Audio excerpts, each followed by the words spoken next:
We spoke about Srila Prabhupada's preeminent position as the founder Acharya of ISKCON. And now we're going to speak about ISKCON gurus. How do they fit into this whole scheme? Because we have, as I mentioned in the beginning of the course, we have a very unique situation where there's many gurus in one institution. And also, not only are there many gurus in one institution, but the gurus are not generally geographically located in one place. You know, in the past, even if you did have many gurus in one institution, let's say in Shankara Sampradaya, they were given different places, you know, like 12 gurus or the Madhvacharya gurus, like that. But here we got everybody working with each other, which presents a lot of challenges because there are different personalities. There's a lot of diversity, a lot of different ideas.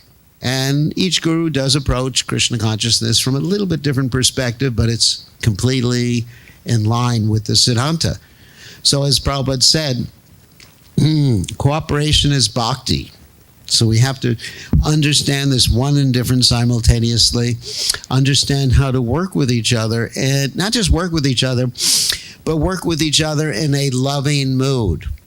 As Rupa Goswami says in the Upadeshamrita, Dadati pratigunati guyamakyati prachati bhungte bhojyate chaiva. He says we should have loving relationships with each other. And these loving relationships are developed also by giving prasadam, accepting prasadam, giving gifts, accepting gifts, and revealing the mind in confidence. This is from the Upadeshamrita by Srila Rupa Goswami.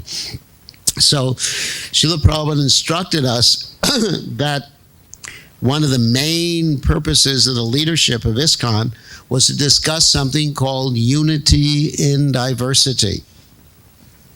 And that means we're all diverse, we're all different, but we're all working for the same goal. And how to bring that about. And not only does this apply to the whole guru scenario, but applies to all aspects of life. Because as we see in every, not only religious institution, political institution, wherever, some people are more conservative and some people are more liberal. I mean, in India, I'm sure you have that in the politics. In America, I can't tell what's happening with the politics in America, so don't even ask me a question. I can't tell whether the president's liberal, conservative, or from what planet. So you have this diversity. So how to get everybody working together for the common goal? That's a challenge. So let's read from a quote by Prabhupada from the Srimad Bhagavatam.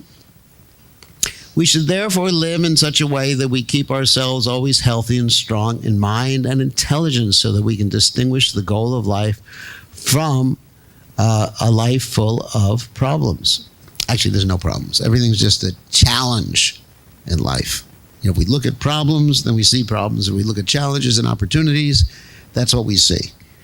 So we should always focus on the goal, and then we can work together. A thoughtful man must act in this way, learning to distinguish right from wrong, and thus attain the goal of life. So here is the structure of the International Society for Krishna Consciousness. Now, most of us are averse to institutions. Now, some of you, if not most of you, have to work in institutions during the day, right?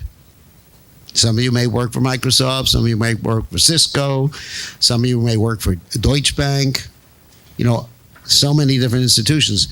But it's not all day long. When you go home, it's not an institution anymore, is it?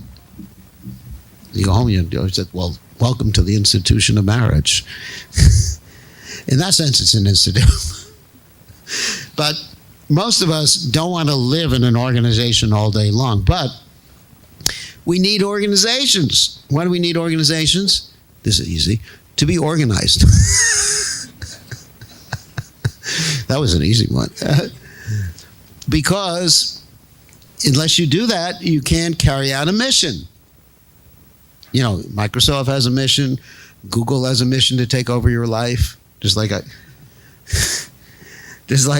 I have to chant "Okay Google" more times than I chant Hare Krishna every day. I have this little Google thing, Google Home Mini. You've heard of it before? Okay, what's the weather? The weather. Chant Hare Krishna. I can't understand that. Anyway, I tried it. It didn't work.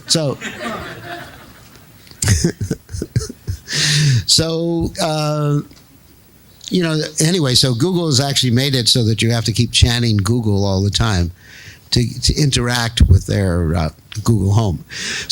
But you need institutions to carry out a mission. Our mission, as I said in the beginning, was to create a revolution, a spiritual revolution, so that people can actually be benefited. What's the reason for the spiritual revolution? Is that people are suffering. We want people to be happy. We want people to understand the goal of human life. We don't like to see people. That's a Vaishnava. Vaishnava does not like to see people suffering. It's called Paradukkha Dukhi. He considers other people's happiness and distress more important than his own happiness and his own distress. So therefore, we have to have an institution. Even though it would be more comfortable just to be free as a bird, we have to have an institution. And so Srila Prabhupada wanted this. His spiritual master wanted it. But in the case of the spiritual master of Srila Prabhupada, Srila Bhakti Siddhanta Saraswati Thakur, his disciples did not really carry out that institution. They tried to appoint an acharya, someone to be in charge, a big boss, a dictatorship. And that really won't work in an institution. It works when you have the original founder there, then he can tie everything in together. But after the founder passes away, you have to have some sort of setup so things remain cohesive together. So this is ISKCON, and there are faults in ISKCON. We've had problems in ISKCON, but you need it to carry out the mission. Without it, you can't do it. So Srila Prabhupada, so here's Srila Prabhupada at the top. Then we have something called the GBC. That sounds intriguing. That's the Governing Body Commission, a group of right now it's about 35, 36 people, depending on who's retiring when. I'm a member of the GBC, and it's we meet at least twice a year internationally, once or twice a year in North America, in Europe. We have other meetings, and we discuss general items of strategy in the Krishna consciousness movement. We don't manage the individual temples. That's done by the local management. Whatever happens here, whatever is financed here, has to happen locally. But general things like, chant Hare Krishna, offer vegetarian food, worship the deities in a certain way, that's all decided centrally, but not other things. So the GBC has different branches and all these different ministries, and they're innumerable. But for our discussion here, we're going to talk about two of these ministries, the Sannyas ministry and the Guru Services ministry.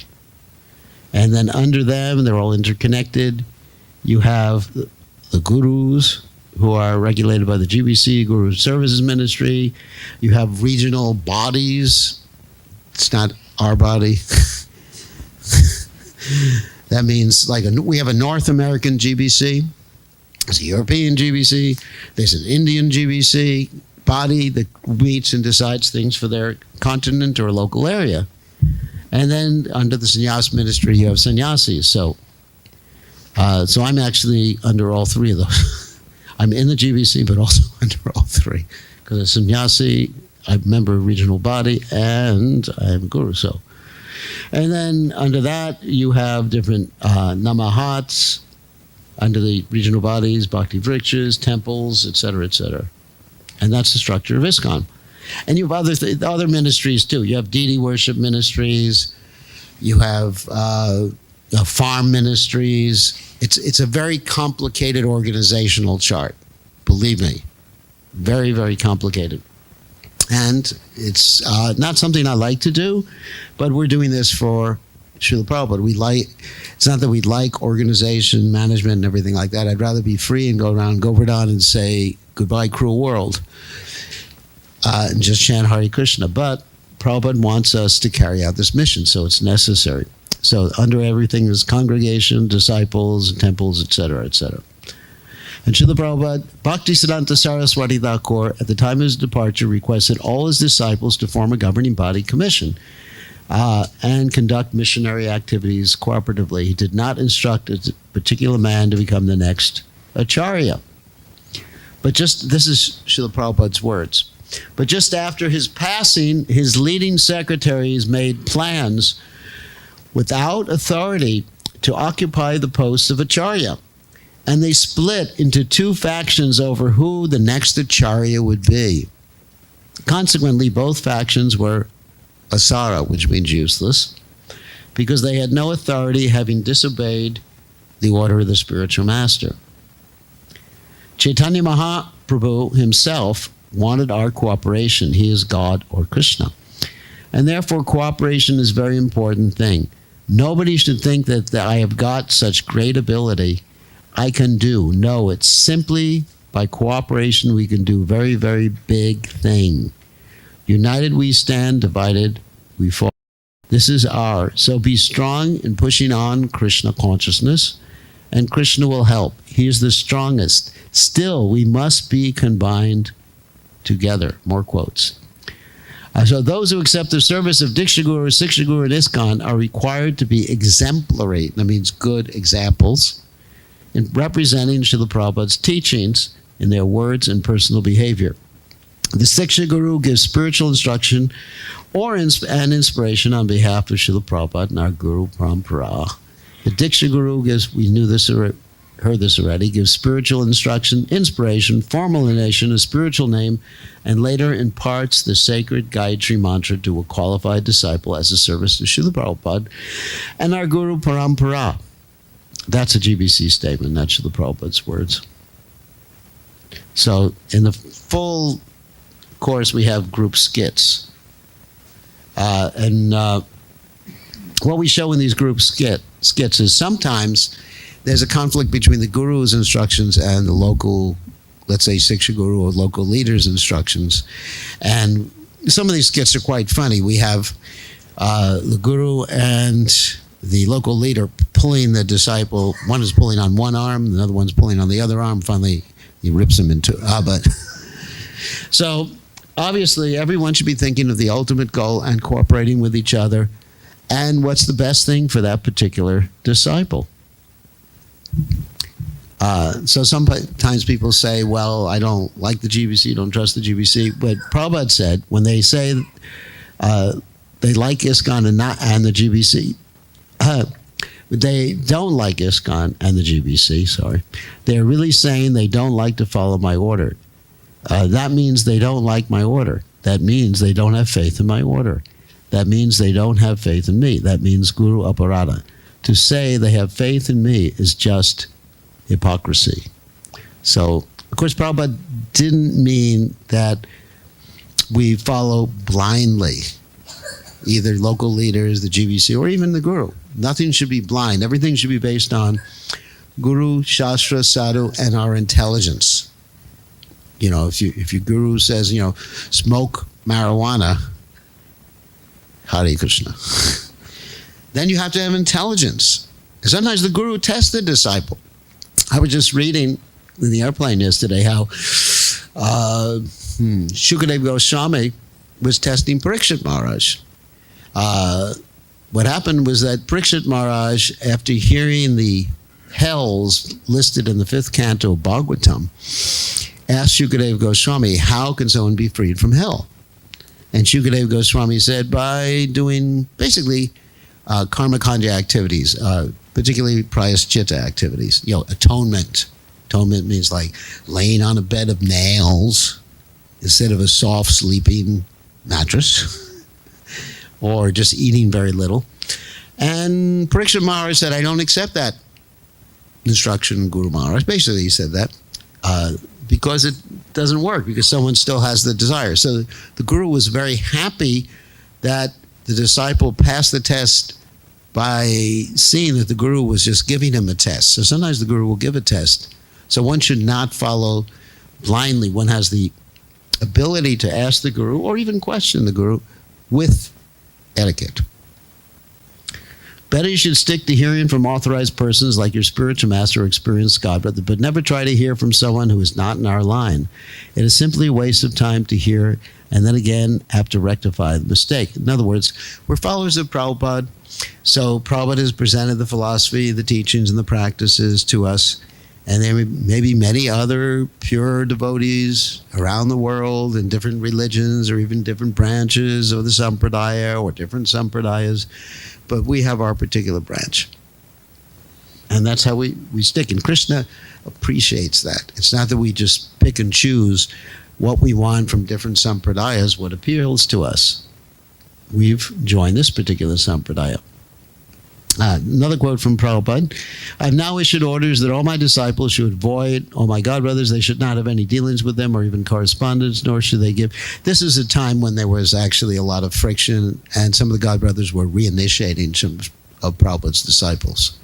Some of them didn't even let letters from Prabhupada go to his disciples when they were in India. And so Prabhupada was very strict with this particular point. But we have to observe etiquette. Someone may come to our temple. He may be treated as a guest. If he comes to our temple, give him prasadam, honor him as an elder Vaishnava. But he cannot speak or lecture. If he wants to lecture, you can tell him that there's already another speaker scheduled. That's all. If a disciple, thinking himself, this is from Prabhupada, again, more advanced than his spiritual master, gives up his order and acts independently, he checks his own spiritual progress. Every disciple must consider himself completely unaware of the science of Krishna and must always be ready to carry out the orders of his spiritual master and become competent in Krishna consciousness. A disciple should always remain a fool before his spiritual master. Doesn't mean a disciple should act like a fool, but he should consider, my spiritual master knows what's best for me. Not that, why did you act so foolishly, my dear disciple? Because I'm supposed to act like a fool, my dear Guru. ISKCON Gurus are servants of His Divine Grace, Srila Prabhupada, not independent from Srila Prabhupada, and we cooperate with each other and we cooperate with the management structure. It's a very complicated thing. It sounds easy, but there's all these different branches of ISKCON that we have to cooperate with.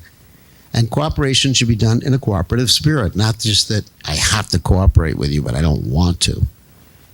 This should be based on loving relationships, because everyone is trying their best in different ways to please Srila Prabhupada in the ISKCON society. So this next one is called Unity, establishing a relationship with a guru. So these are the questions we heard before. And there's establishing a relationship with the Guru-padashraya, means taking shelter of the Guru, selection of the Guru, and the initiation vows. So there's taking shelter of the Guru. And of course, we all know this verse, Yasya Devi Parabhaktir Yatat Devi Tata Guru Tashaite Kaditari Arta Prakashante Mahatmana. One who has implicit faith unto those great souls who have implicit faith in both the Lord and the spiritual master, everything is revealed. All the imports of the Vedic literature are automatically revealed to one. Of course, you still have to read Prabhupada's books. It's not that you say, I have implicit faith, but having implicit faith means you have faith in Prabhupada's instructions to read his books, too. So, as Prabhupada is the founder Acharya, which we discussed before, and the preeminent teacher and the ultimate authority within our society, and he has a unique relationship with every single devotee. In other words, everyone has a personal relationship with Prabhupada. Like you have a personal relationship with your grandfather or great-grandfather. You have that right. And Prabhupada appears to many devotees in their dreams, whether they're initiated by Prabhupada or not initiated by Prabhupada. And some people not initiated, Prabhupada appears in the dreams. We've had that happen many times with devotees who never took initiation, that Prabhupada tells them what to do. Prabhupada comes and saves them. So ISKCON devotees shall instruct new members, this is the first 6 months, to take shelter of Prabhupada. And ISKCON members always have the right to choose who and from where and what they want to accept initiation. In other words, should not be any canvassing. We hear this sometimes, and this actually divides our society, where you have devotees say, this guru is the best, and anybody who takes initiation from anyone else is having less than the best, or they're not going back to Godhead, or my guru is a Nityasiddha devotee, your guru is not even a Siddha. You hear this sometimes, and then different devotees will just form these different guru groups. And I personally am very much against these different guru groups. For example, I was just in Slovenia, which is in Europe, and the devotees asked me if I wanted to have a disciple meeting. I have about 20-something disciples there. And I said, no, I don't want a disciple meeting. If anyone wants to meet with me, they all come. I want to treat everyone equally. Because as soon as you start with the separatist type mood, that, this is my guru, my group, my Sangha, this is Sangha's only for disciples of, such as Sai Baba, whatever, then at that point, maybe. So at that point, you're actually acting against what Srila Prabhupada wanted, because Prabhupada wanted us all to be just one family. I mean, do you consider when you meet with your family that, he, even though he's your uncle, he's my uncle, I'm not going to talk to you?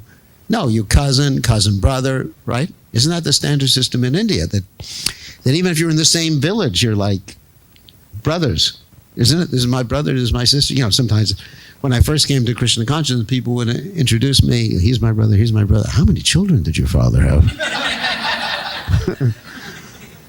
Phew, he's a Prajapati.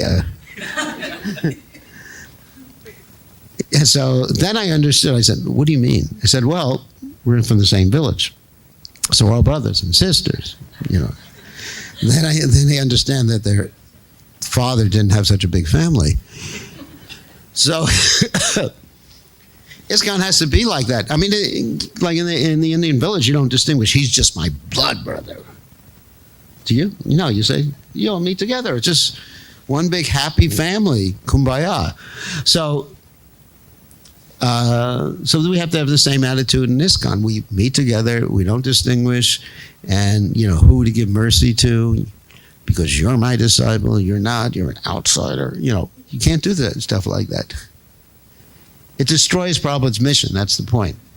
As soon as we get to the separatism, destroys Prabhupada's mission.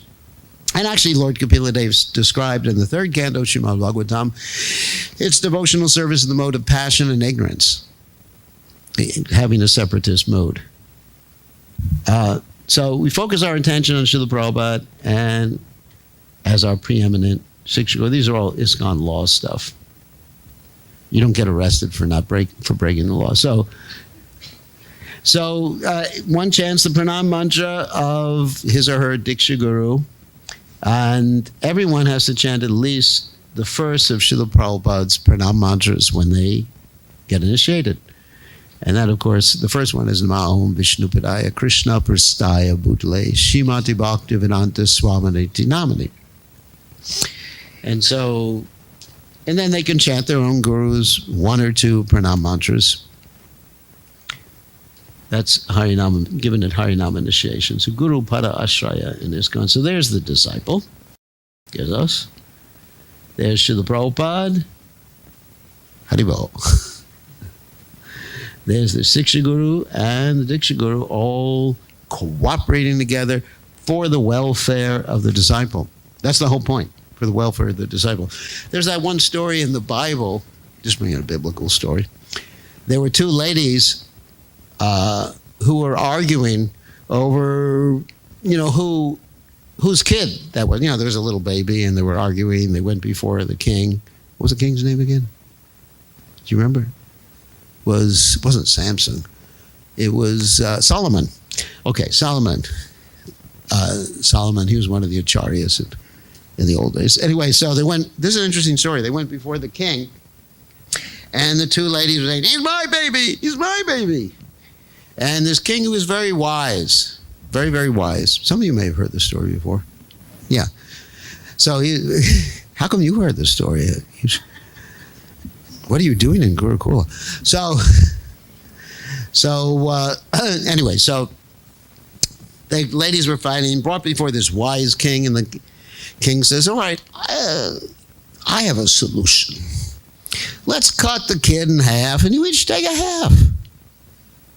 And one of the ladies said, no. Let the other lady have the kid. Let the other lady have the kid. Please, let the other lady have the kid. And then Solomon said, that's the mother, because she actually loves the kid. Okay. So, anyway, the moral of the story is take care of your children. No, anyway, the moral of the story the moral of the story is that we shouldn't be fighting between each other in this way, and fighting, disturbing younger members of the Krishna conscious movement who are getting instructions from Diksha Gurus, Siksha Gurus, or local people. We should all work together, communicate, and cooperate for the best interest of the person. That means love, not ownership. Sometimes the Diksha Guru is not present always, therefore one can take learning instruction from an advanced devotee. That is called the Siksha Guru. We heard about this before. Siksha Guru does not mean he's speaking something against the teachings of the Diksha Guru. He is not a Siksha Guru if he does that. He is a rascal. Now, Prabhupada liked that word, rascal. When I first went to India, I tried that on some people and almost got killed. I was in a store, where was it? In Navadweep. And then we just said, to the storekeeper, he was trying to cheat us. I said, just a rascal. Another time, this is an interesting story. I was with someone, after I had learned the lesson not to call anyone rascal. Because in America, rascal is not so bad. It means just like it's an affectionate term. Like if you say, oh, you're just a rascal. Oh, you love me. But in India, it's wow. It's really bad. So I was with someone, and he was shopping with me. He's also in Navadweep. And he called the store owner. It was in a Braswala, Varshanalaya. And he said, my spiritual master said you're a rascal. What? No, it wasn't Gopal. No, this is when Prabhupada was present on the planet. This is years ago. So he said, there was something like Gopal would say. But anyway, so he said, my spiritual master said that you're a rascal. And so the guy didn't react right away. So that night I was sitting with Srila Prabhupada in his room, in his darshan, and talking. It's very peaceful. And all of a sudden this guy bursts into the room. Your disciple said I'm a rascal. And so, everyone's like really nervous. What is Prabhupada going to do? This is dangerous. And Prabhupada is so amazing. He was just able to pacify. He's just, that's all right. Sit down. Yeah, he just said, that's all right. Sit down. And then, I couldn't believe it. The guy sat down peacefully and took the darshan from Prabhupada, and then we had happily ever after he lived. So anyway, Prabhupada could do that. Prabhupada actually said, because I am old, referring to himself, I can say things old and respectable, and you young people can't say things. But many times we would imitate Prabhupada and we got in trouble. Like there's another verse in the Bhagavatam where Prabhupada says, the Bhagavatam says, Swavidvaraho Strukadai, those who are like hogs, dogs, camels, and asses glorify those who are not Krishna conscious. So sometimes we go out, we give a Sunday feast class and say, if you're not Krishna conscious, you're just a hog, dog, camel, or an ass. It wasn't so productive for presenting Krishna consciousness. But Prabhupada could do that. So anyway, so Prabhupada used that word quite liberally.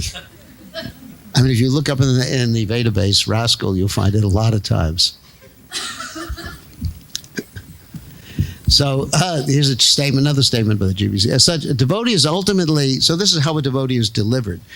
By Krishna acting through a combination. So it's actually Krishna who delivers us. Spiritual master is a representative of Krishna, the Diksha Guru, the Siksha Guru, whoever in ISKCON, if they're following Prabhupada, is a combination of various manifestations.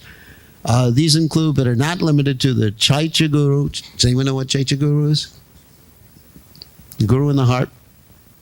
Srila Prabhupada, the Guru Parampara, one's Diksha Guru, other Shiksha Gurus, the Holy Name, Shastra, and the 9 process of devotional service. So we got a lot of help here, all these different elements. We just respectful to all of them. That's the key.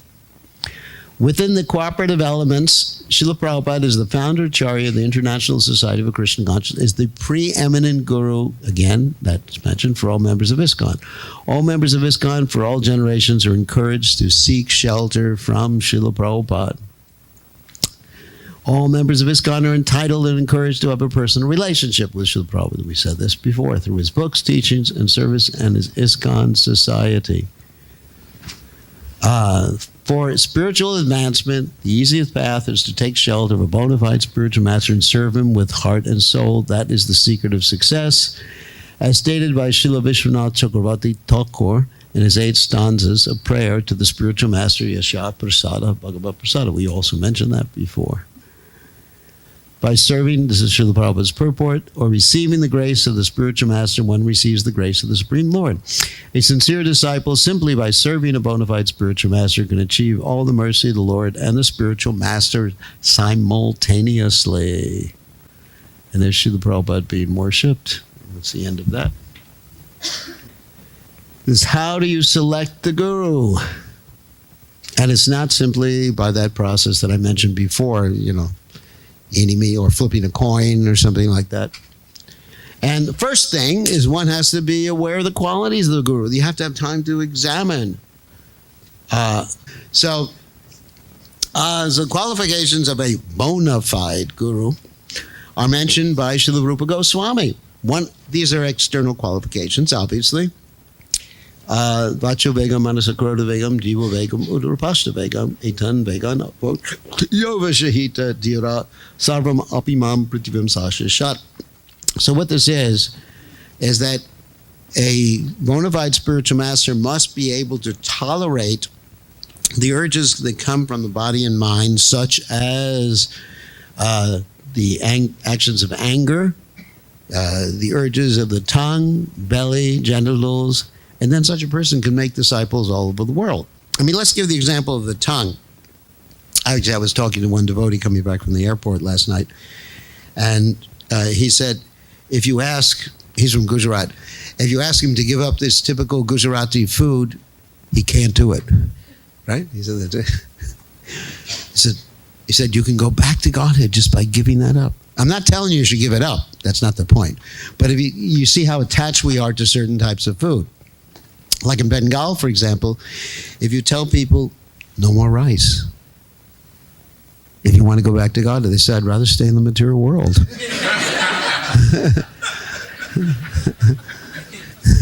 Isn't it? If you say, just have to do one thing, give up rice, they won't do it. Right? She knows. She's from Bengal. If you say, you can have quinoa instead, you can have so many other things. You say, ooh.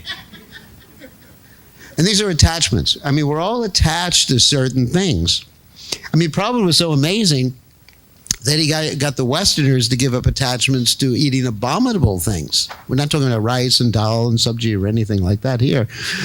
We're talking about, they were addicted to blood and all these other things. And, also in India too. Many people in Bengal, they're addicted to fish, right? Even in Jagannath Puri, some of the pandas, they mix Mahaprasadam with fish.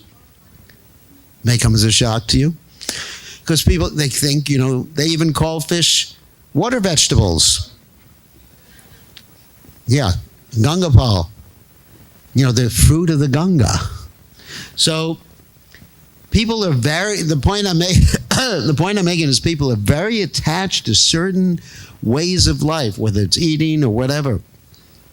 And if someone's to be a guru, it's not that they have to give up rice or anything like that, but they have to be ready to control their tongue. And if the spiritual master says, give up, okay. Just like there's a story in the Mahabharata. I guess I should tell that story. Once upon a time, there was a guru who was kind of heavy. And not heavy fat, but, he was a heavy heavy preacher or heavy instructor or whatever. And he saw his disciple needed some austerity because his disciple was overweight. So he sent his disciple out to take care of the cows. And he thought, this way the guy will get some exercise and he'll become thin. So he goes out to take care of the cows, and he keeps gaining weight, really big. So the Guru says, what's wrong? And he says, well, I'm out there, I'm begging from people. There's people out there, and they're giving me so many things to eat, and it's delicious. And so then he says to his disciple, no, you have to offer everything to the Guru. And if the Guru gives it back to you, you can eat it. But then he goes out and he still keeps gaining weight. And the Guru says, what are you eating now? He says, well, I beg and I give you everything, but then I beg again for myself. So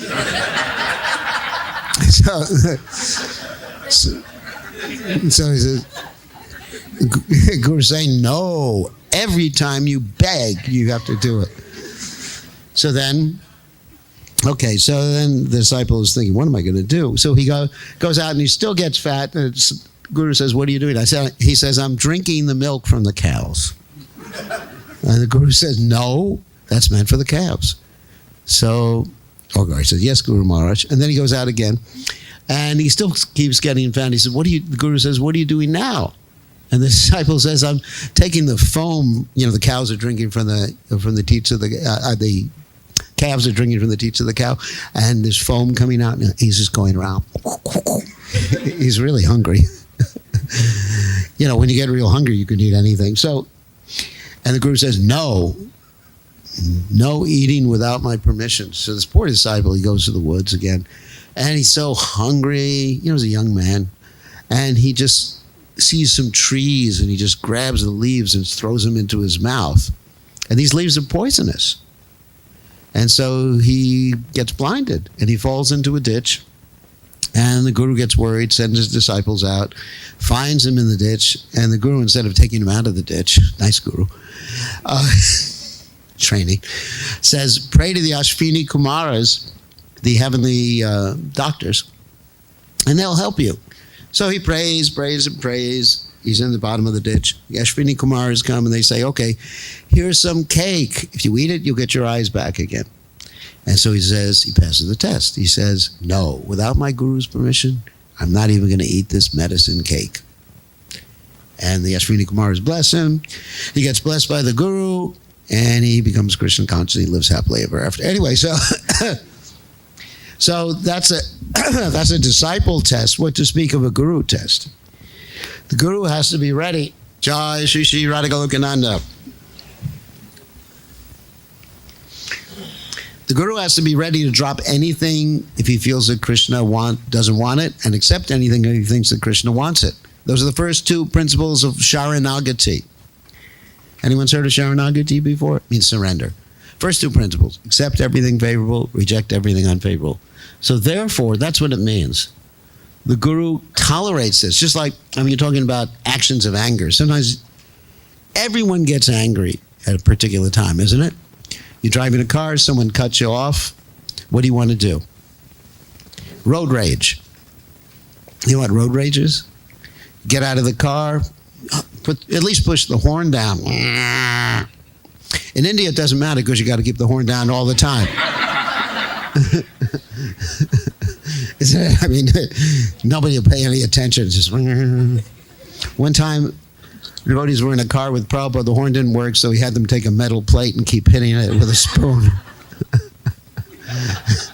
So you really want to do something. Someone makes you angry, but then you just have to think: is this going to be pleasing to Krishna or not? Listen, if it's not, okay, not going to do anything. But if it is, then you do something. So that's what it means: controlling the urge of the tongue. We speak when it's pleasing to Krishna. Belly, genitals, and then that's a basic prerequisite for being a guru. One of the prerequisites, it's not all in all. You have to know about Krishna too. Can't just control all these things. Here's more qualifications. Tad viganartam sa gurum eva avigachet samit pani shrotrium ramanishtam. And so, translation of that is to understand these things properly, one must humbly approach with fire, wooden hand. That means humble. A spiritual master who is learned in the Vedas and who's firmly devoted to the absolute truth. What this actually means is that the spiritual master must be a servant of his spiritual master. Samitpani, Shrotriyam, Brahmanishta. Must have heard from his spiritual master nicely. Prabhupada said, I can speak nicely, referring to himself, of course, because he has heard nicely. Must never fall down from the standard of devotional service, no deviation, and must always think, I'm a servant of a servant of a servant of the Lord. Gopi Bharata Parakama Dasa Dasa Dasanudasa. These are very important qualifications. If one thinks, as we mentioned before, he's guru, then he's guru. Achar, prachar, I think you all know these words. Namera, kara, dvikar, tumi sarva guru tumi, jagatera ar. You simultaneously, this is a guru, perform both duties in relationship to the holy name by your personal behavior and by your preaching. Therefore, you are the spiritual master of the entire world, for you're the most advanced devotee in the world. That's from the CC, Chaitanya Charitamrita. The qualifications expressed in this connection are that one must act according to scriptural injunctions, at the same time preach. One who does so is a bona fide spiritual master. In other words, when looking for a spiritual master, it is our responsibility to ascertain whether these qualifications are there or not. You know, sometimes you may look for like some effulgence, 1,000 watts, 2,000 watts, whatever, you know, LED lamps, you know. So that's not the qualification. Qualification, you know, someone who makes me shiver or something like, oh, like that. I mean, I know that many devotees, without knowing, they listen to chanting done by people who are not even devotees, or not, who eat meat. There's one famous chanter, I'm not going to mention his name, that many people listen to, but that's also accepting siksha. Hearing sound vibration. Sound vibration contains within it many other elements that may not be apparent. They may contain modes of nature in it. It may contain karma bij or jnana bij. In other words, desires, material desires within sound vibration. Because sound vibration is so powerful, as expressed by Lord Kapila Bhavanti Vritkarna Rasayana Kata. Yeah, Lord Kapila in the third canto of Bhagavatam states that there's a channel between the ear and the heart. And when you hear something, it affects your heart. Really, I mean, it affects conscious. By heart, we mean consciousness, subtle body. So it's very important who we hear, because when we hear from someone, we're accepting siksha. Literally. And if you hear from someone, Vaishnava Makod Girnam Putam Harikantamatam, it's like taking milk touched by the lips of a serpent. So one must act according to scriptural injunction, at the same time preach, Prabhupada says. So very important for us to examine if we're looking for someone to either take initiation from, take instruction from, guidance, to see if that person really has those qualities. I mean, otherwise, we can be nice, hospitable, a gentleman, ladies with someone, but to really take shelter of someone, you got to be careful. There's a saying in Latin, caveat emptor, let the buyer beware. Just like when you go, I also experience, you know, sometimes everybody knows about Amazon here? No. Amazon? No. No, you don't. Okay. Aditya just knows about Sankirtan, not Amazon. So sometimes you're looking for something on Amazon. I was looking for some health product the other day on Amazon. And so what you look for is these little stars there. You know, little stars to see how many stars it has. And then you see, actually I look for the people who like the product the least. See what their complaint was. One time I didn't do that. One time I bought LED lamps for my light, or whatever, you know, these little candelabra lamps, and none of them worked. You know, I screwed them all in, turned on the light, nothing. So they look good, but they didn't work. So then I started to look at all the stars, and now I got a set that works nicely. So the point is, it's your responsibility. It's no one else's responsibility. I can't say to you that this person, he is Krishna conscious. You have to ascertain that. Listen to classes, observe, or hear from others who are observing. That's a real responsibility. It's the disciple's responsibility. No one can tell you who your guru is. And the guru also has to be Kiva Vipra Kiva Nyasi Shudrakina Noye Krishna Tattvaveta Guru. It's not important their background, but they have to know the science of Krishna. It's not important whether they're a Brahmin, Sannyasi, Shudra. It doesn't really matter. If someone knows the science of Krishna and acts prachar and achar nicely, they can be bona fide guru. Here's Prabhupada's statement. Even without any qualifications, we're not talking here about, spiritual qualifications. We're talking about material qualifications. Even without any qualifications, one can become a spiritual master. How? Now the process is Chaitanya Mahaprabhu says, Amaragai, on my order. That is the crucial point. One does not become spiritual master by his own whims. That is not spiritual master. He must be ordered by superior authority. Then he's spiritual master, am I a guy? Just like in our case, our superior authority, our spiritual master, he ordered me that you just try to preach the gospel, whatever you have learned from me in English. So we have tried it, that's all. And great success, of course. So therefore, the process before accepting a guru, one must hear from him at least for 1 year. And when he's convinced that here is actually a guru who can teach me, then you accept him guru. Don't accept whimsically. That's Srila Prabhupada's statement, own statement. You got to hear and understand, not blind following. Prabhupada says in the Bhagavad Gita, blind following and absurd inquiries are condemned. So, the scriptures recommend that both the spiritual master and the disciple place each other under strict scrutiny before mutual acceptance. That's why we put web cameras in all disciples' houses. Not really, can't do that. Since even ordinary household items are tested before acquisition, which is what I talked about with Amazon, it is only an unfortunate fool who will fail to go through a testing period in the selection of his true spiritual master, who is the best friend of the living entities. And he may be sorry, he may choose wrong. The point is that one must not bring upon himself the calamity of having to reject his spiritual master. If one is prudent, he can avoid such a situation. That's from the Harinam Chintamani. That's Bhaktivinoda Thakur's work. So here's the ISKCON direction. Let's not say law. It is the personal responsibility of candidates for initiation to correctly choose by the exercise of their own intelligence a particular devotee as spiritual master.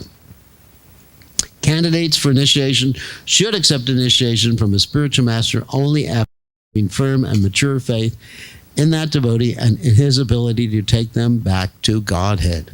I mean, there's many different standards. First of all, you got to see if he's actually qualified. Secondly, you have to see if the relation fits. In other words, if you're going to be able to get instruction from him, not only, it's not only his qualification, but it's also whether it works. Sadhu, Shastra, and Guru are the authoritative references to apply in ascertaining the level of advancement of a devotee.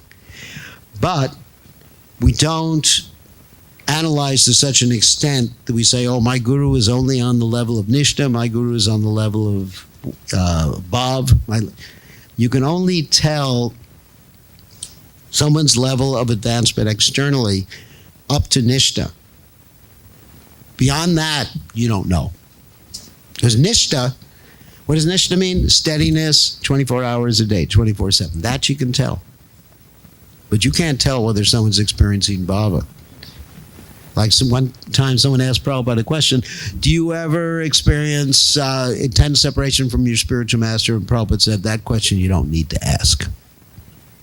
So in other words, you don't delve into those private matters. If someone is actually experiencing the higher levels of devotional service, they won't talk about it. They won't say, I saw Krishna last night. Krishna kissed me. And I kissed him back. And I was in my gopi form. No, actually, if someone says that, they're not qualified. I mean, when Prabhupada once in a while exhibited like extreme symptoms of ecstasy, then Prabhupada basically said to the devotees, basically, excuse me, I don't do it. It was by uncontrollable. Prabhupada couldn't control it at that point. It happened 2 or 3 times. So a pure devotee doesn't go around exhibiting ecstatic emotions. Receive an official ISKCON Guru approval signifies the devotee has successfully completed the authorization process set forth in ISKCON law, and that the judgment of senior devotees, the candidate measures up to the standards and guidelines given in ISKCON law. However, just becoming approved to be a guru in ISKCON doesn't mean that you're actually on that level. It just means you have some minimum requirements, because we're not rubber stamping. Prabhupada said you can't rubber stamp a guru, that he's a pure devotee. I remember one time, one devotee was approved to be a guru in ISKCON. Another devotee said, when did he get his pure devotee initiation? And I asked him, I said, if there is such an initiation, I want it too. No, you can be approved to do something, but sometimes you may not be qualified. We've seen people approved for different, even in the business world, sometimes you're given a position. What is that rule called? That you rise to the highest level of your incompetence? What is the rule? Peter Principle, yeah. So it's true. In the business world, you see that. You keep promoting someone up and up and up, and then that's their level of incompetence. So it's not because someone has a position that they're qualified. You have to ascertain yourself. It's the prospective disciple's responsibility. Such approval is, as I said, not automatically to be taken as a statement about the degree of God realization of the approved guru, and is not intended to replace the intelligent discrimination of the candidate. So we're not going to do this exercise. So this is just a sharing exercise that we do when we have more days to do this particular process. In the group, they read and discuss steps for selecting the guru, and perform a role play showing inappropriate reasons and steps for selecting a guru. Can anyone think of inappropriate reasons here? What are some inappropriate reasons for selecting a guru? What? No, inappropriate reasons for accepting. Charisma. Like a guru with blonde hair and blue eyes or something like that. Many years ago, this is funny. Many years ago, there was a devotee who had blue eyes, and the devotees were saying, he can see through to my soul. Because blue eyes do have that piercing quality. So I went to the optometrist, and I said, can you get some contact lenses that make my eyes blue? Jokingly, I said yes. So that'll be very successful in the guru business. So that's we have so many different, the guru, and sometimes the ladies, my guru is handsome. And then when we start to have female gurus in ISKCON, my guru is pretty. Of course, I'm being a little facetious about the whole thing, but there aren't inappropriate reasons. And the appropriate reasons have to be based on intelligence. Our emotions can mislead us. We have 2 sides of our brain, the right hemisphere and the left hemisphere. And basically, you're supposed to use the left hemisphere for discrimination. And the right hemisphere is emotion. You need both, but, moderate it. We're supposed to be doing something called buddhi yoga. What's buddhi yoga? Buddhi means intelligence. Connecting to Krishna with intelligence. Emotions are there, but we should examine our emotions to see if they're actually in line with what's right and what's wrong. Because we can feel emotional about so many things. You can watch a love story. You can watch, what is that movie? Star Wars. And get really emotional. Oh, doesn't mean it's spiritual. Anyway, so there's different. Does anyone have any other different wrong reasons for picking a guru?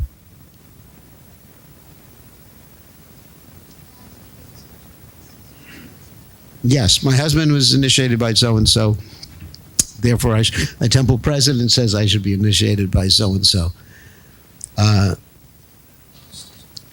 caste. My guru is from India. My guru has more money,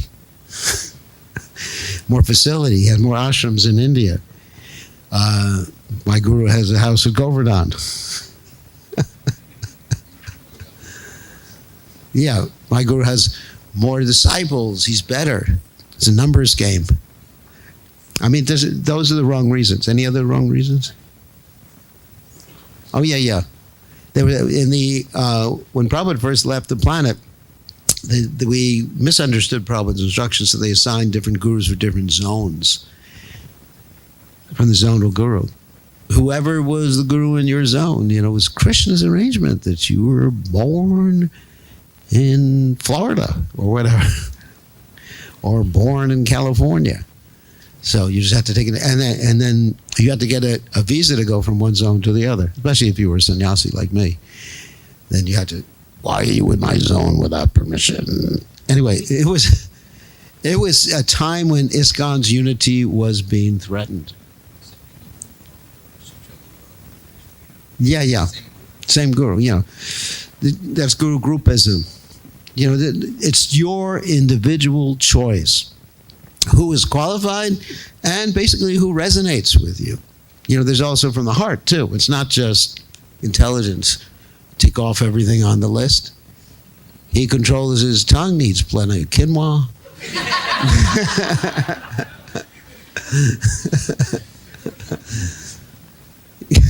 Never eats pizza. All these different... And then he's thin. like in India, it's very interesting. If someone's fat, they say, "You are healthy," isn't it? You're looking very healthy. And in America, if you're overweight, you don't look so good. So sometimes they think like that. So anyway, so these are some of the wrong reasons. But it has to be a connection in the heart too. There has to be, love for the guru and desire to please the guru. Just like I said, my life, there's love for Prabhupada. It's not just like a logical thing, although there's logic there too. But it's just like, I want to please Prabhupada. Prabhupada's everything. Why? I was analyzing this the other day in class in Europe. I said, why do I love Prabhupada? And then I was thinking about that. Because one reason is because of gratefulness. Not just because he's so great. I mean, that's another thing. Someone's so great. I don't know if that's real love. But when someone does everything for you, just like you love your mother, you love your father. Why? Because of what they've done for you. And so Prabhupada did everything. He sacrificed everything for me. He gave me a reason to live. He gave me, a goal in life. And so, wow. That's basically why. So we can analyze also why we love our spiritual master. Not just because he liberates me or because, he gives me knowledge. There has to be something deeper than that. It's a personal thing. What I'm saying, it has to be something that's very personal. Even though Guru is one, the relationship has to be very personal at the same time. And then even though Prabhupada's not here, those of us who have connection with Prabhupada, which is everybody, we all have a personal relationship with Prabhupada. We can feel. We look at Prabhupada's picture. Read Prabhupada's books. Prabhupada is talking to us. Okay. So that's the group exercise. It is imperative that a serious person accept a bona fide spiritual master in terms of Shastra conjunction. Srila Jiva Goswami, he's the greatest authority in philosophy of all time, advises that one not accept a spiritual master in terms of hereditary or customary social and ecclesiastical conventions. Even Chanaka Pandit says one should not accept a wife based on those things. It's interesting. Generally people want to accept a wife of the same caste or things like that. But Chanaka Pandit says if a wife is qualified, and also compatible and everything like that, then or a husband, then one can accept them. So one has to break out of social or ecclesiastical conventions. One should simply try to find a genuinely qualified spiritual master for actual advancement in spiritual understanding. We don't require a large definition. What is guru? So Vedic knowledge gives you indication, tad vignanartam, the same thing. Vignanartam, that's imperative in Sanskrit. That means it must be done. There's different expressions in Sanskrit, imperative, nominative, etc. So this is imperative. It must be done. Tad vignartam, you have to accept the Guru. If you want to know the science of spiritual life, tad vignartam sagurumeva bigachet, you must approach a Guru. And who is a Guru? Guru means he's a faithful servant of God. Very simple. And that's the end of that slideshow. So let's take some questions. And we have RT coming up at 4 o'clock. And then at 4:30, we'll have a short continuation of the seminar. Questions? Rishikesh? So, Gurudev, how do you, what is it called?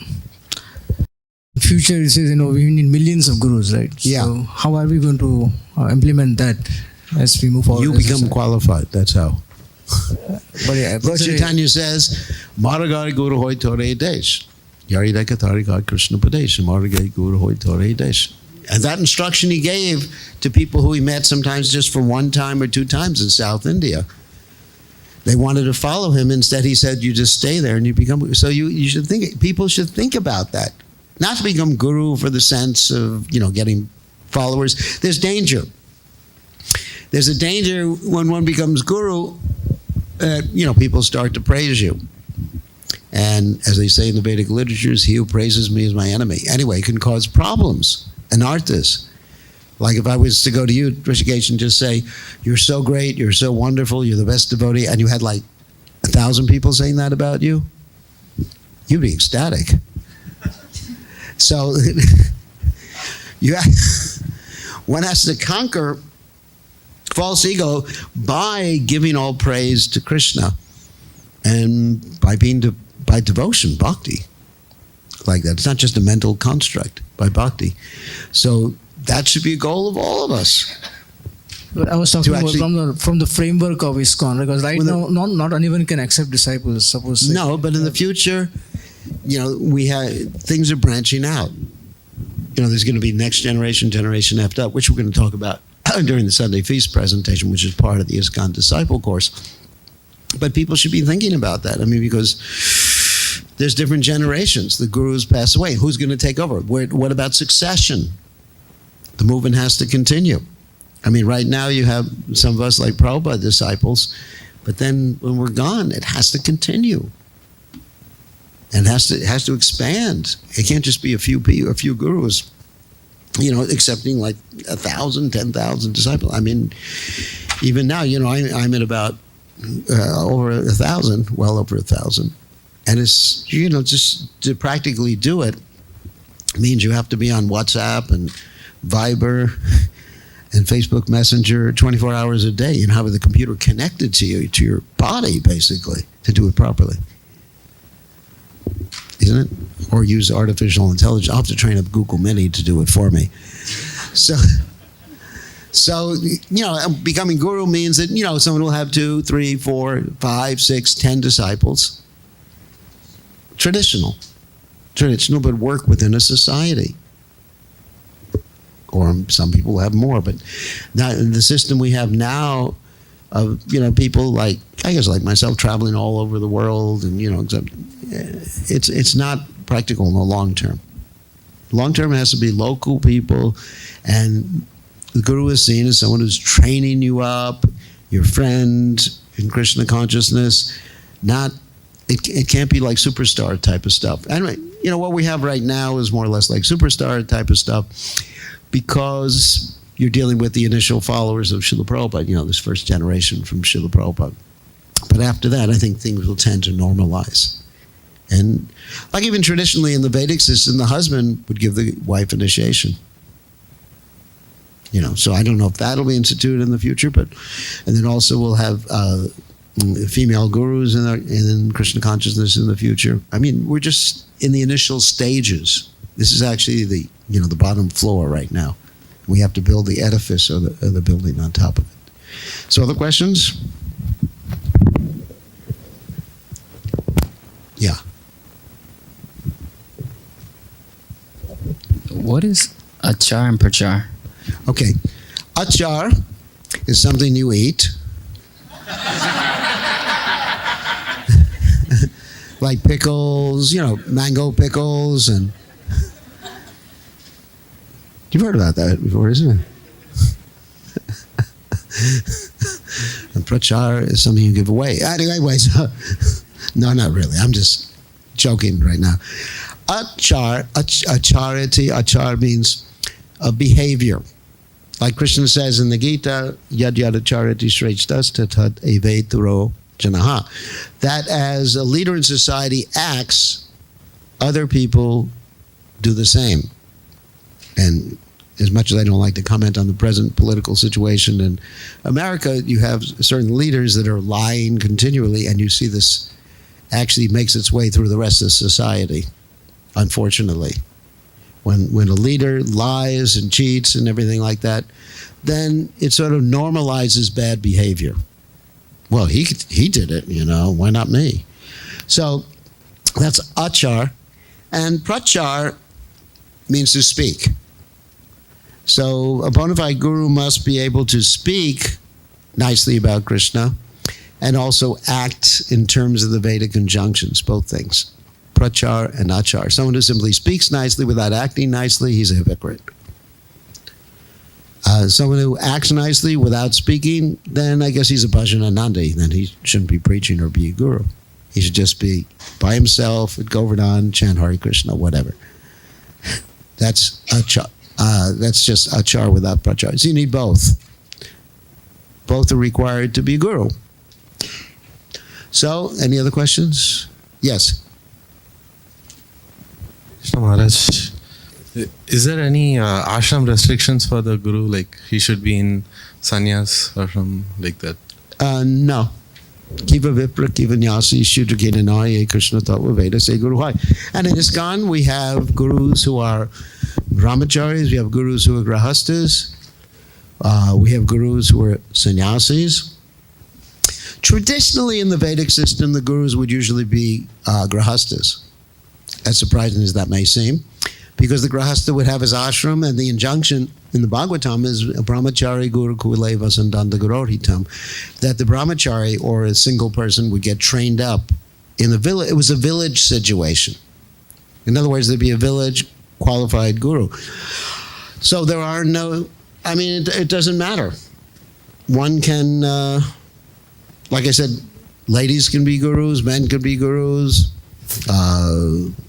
brahmacharis can be gurus, whatever, as long as they know the science of Krishna and act appropriately in Krishna consciousness. No, there's no ashram requirement. But they have to fulfill the duties of their ashram. In other words, if they're a brahmachari, you don't want them to be a single daddy, if you understand what I'm talking about. You don't want them to be a bachelor. You know what a bachelor is? No, I don't know what that is. That means a romantic brahmachari. That's an English word for romantic brahmachari. No, they have to fulfill the requirements. A brahmachari has to be very careful, and sannyasi has to be careful in the dealings with the opposite sex. That's very important. And householder also has to be important, but he has his wife, his children, and everything like that, and he has to work a job. All these are different requirements and responsibilities of each of the ashrams. Like if you have a householder who doesn't maintain his family, then he's not qualified because he's not following the varnashram system. Varnashram is a requirement. It's not the be-all and end-all, but it's actually a requirement to be civilized. One has to be in one of those ashrams, either brahmachari, grahasta, vanaprastha, or sannyasa ashram. So, any other questions? Maharaj, Yeah. Are there any exceptional cases where a guru has selected his disciple or selects his disciple? I don't. Sometimes the guru will say, but this is more or less like canvassing, I guess, that you are my disciple. But no. Prabhupada had that spiritual vision. Let me tell a story. There was one devotee who Prabhupada said, he's Lord Chaitanya's associate. So Prabhupada was able to see beyond one lifetime to another lifetime. Prabhupada had that vision. But generally the gurus, they can see, from the guru's perspective, they can actually see that there's a compatible relationship developing, yes. And, I guess at a certain point they could say, but they shouldn't say to the person, will you be my disciple? It's this, it's just like, usually usually in marriage, one person proposes. Of course, nowadays things are weird. So the guru will notice these things, but it's up to the disciple to ask the guru that, I recognize the relationship there. Would you be willing to guide me in Krishna consciousness and give me initiation? And the guru, sometimes I've seen the guru say, it's not a compatible situation. It's better you accept someone who you have more connection with. I've seen that happen. Several cases. Someone who can communicate with you more. It's more practical. So it's really back and forth type of relationship. Yeah. Hare Krishna Prabhu. So you are talking about, connecting to Krishna through intelligence. Yeah. So what is that? What is the intelligence? Yeah, how do we connect? Well, that's through observation. First of all, one has to know, Prabhupada gave the example of gold. Now, there's something, in America at least, it was called fool's gold. What's the technical name of that? Pyrite. See, so intelligent. What a great soul. So pyrite is fool's gold. So what happened in America, that there was this gold rush. That means in California, everybody was going to California, and they would sell people pieces of land, and someone would say, look at the gold we found here on this land. And it was pyrite instead of real gold, and they sold the land. The person got cheated. So you have to know, if you're going to deal with gold, if you're a Sony, for example, gold merchant, then you have to know how to test for gold. You can't just accept something else as gold. I was just reading that sometimes they mix other elements, even cadmium, which is poisonous, with gold. Cadmium is super poisonous. I was just reading about that. And so you have to really know how to test to see whether it's 24 karat, 18 karat, 14 karat, or whatever. So same thing, using intelligence means you have to be able to know the person's behavior. You can see externally, and you can hear the person speak. Nowadays on the internet, we have the ability to hear everybody, devotee, non-devotee, and people who shouldn't be speaking. We have the ability to hear everybody speaking, don't we? You just Google it, and you can hear what the person said or read what the person said. So you can judge on intelligence. That's what it means to use the intelligence. Behavior and speech. Prachar, achar. Okay, one other question, and then we have RT. Yes. Thank you, Maharaj. Ujjwala. From my understanding, I know that you are going to say more in the Sunday Feast lecture. If ISKCON is looking at decentralizing the guru services and have more of local gurus, and they have 10 or 15 devotees that they can nurture spiritually, isn't it like it may be heading to more of quantity, but is there any concern about the quality at that point of time? Yeah. There always has to be concern about quality. Quality cannot be sacrificed for quantity. We've never done that. And there has to be different local systems for ascertaining. Right now, the system is if someone wants to be a guru in ISKCON, actually it's like an international system, which is really unwieldy if we want a lot of qualified people to assess a lot of qualified people. So everybody's name is put before the GBC. And local people, it's a complicated system that local people can protest. If more than 3 people protest, then the whole GBC has to hear about the whole thing. And it's not a practical system long-term for many. But if we establish, which every organized religion has done, establish local governing bodies to take care of local areas, then we can more efficiently and effectively ascertain these qualities like that. So that's in the future. Right now, the system is too unwieldy to admit many, many gurus. I think we have to end now because it's RT, and we'll continue after the RT ceremony. Thank you very much. All glories to Srila Prabhupada. Srila Prabhupada ki jai.